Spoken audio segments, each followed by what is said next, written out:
Captain Chris Myers here, Central Florida Sight Fishing Charters. I'd like to talk about the lures I use today for my favorite fish, the tarpon. And these are all DOA lures.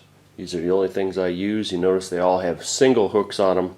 I prefer using single hooks on almost all my fishing, especially for fish that are going to jump a lot like tarpon, and they're going to thrash around a lot when you grab their lip.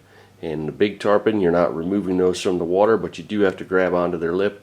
And you don't want a bunch of treble hooks getting hooked in your hand while it's still attached to the fish. So I prefer single hook rigs, and they also do a little bit better job of hooking and staying in the fish.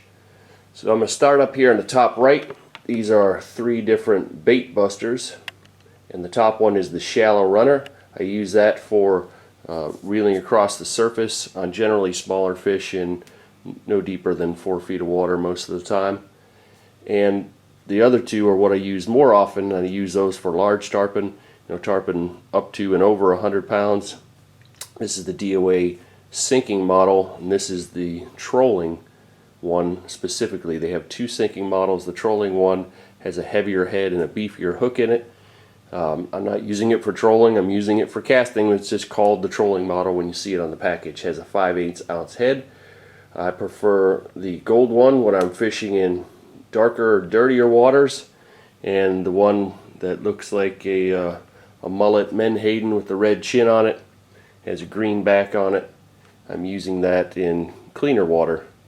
Those 2 lures I'm casting out in front of rolling fish. Let it sink down a couple seconds, and I simply turn the handle. I don't jig it, twitch it, do anything except turn the handle, make it super easy to eat. Now, you catch a lot of big giant tarpon on that lure, and I've outfished people standing next to me using live bait with that very lure. The next 3 are DOA shrimp, and the 2 bottom ones are the holographic one. One on the top is the gold flake with the glow back. I like to use that one in dirty water, but I like to use both of them in dirty water.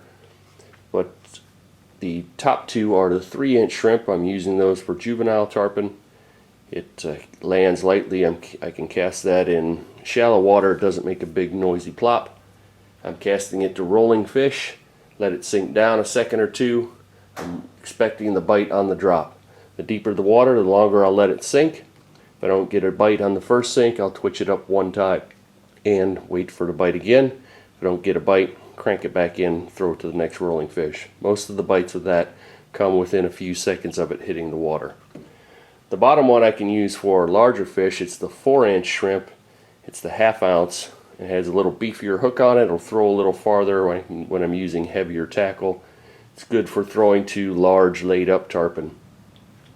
Over on the other side, I have 3 different DOA TerrorEyz. Probably caught more tarpon on that thing, on these lures, than anything else. And the top 2 are just 2 different colors with different size eyes, so you can vary the size of the eyes depending on how deep of water you're in and how heavy a tackle you're needing to use. The top one has pretty heavy eyes. That's the golden brim color. The middle one's root beer. The one on the bottom you can see is much smaller. It's a little bit harder to find in stores, but you can certainly get it online. It's called the tiny TerrorEyz. And a lot of the small tarpon, the 5 and 10 pound tarpon or less, are in creeks and canals and little bays, and they're eating very, very small minnows. And a lot of times it's hard to get them to eat any conventional lure. And you throw this little guy, I couldn't tell you how many bites I've gotten where I can't get them to touch anything else. It doesn't have a big heavy hook, but it's not designed for large fish. I'm targeting small tarpon with it on light tackle, usually 5 and 10 pound line I'm using with a 20 pound leader. And again, with these lures, I'm doing just like I did with the bait buster. I throw it in front of running fish, let it sink down a couple seconds, and I simply turn the handle, just making it come along in a nice straight line. If I didn't have my TerrorEyz with me, my next backup would be this 3-inch cal shad tail on a jig head. I can either reel this thing across the surface and get a topwater bite, or I can work it just like I do those TerrorEyz and let it sink down in front of rolling fish, slowly turn the handle. So that's my collection of tarpon lures. I don't use anything else when I'm fishing with spinning tackle for tarpon. and I highly recommend that you get these in your box. If you're a tarpon angler, try these things and you'll find that they will definitely work for you as well.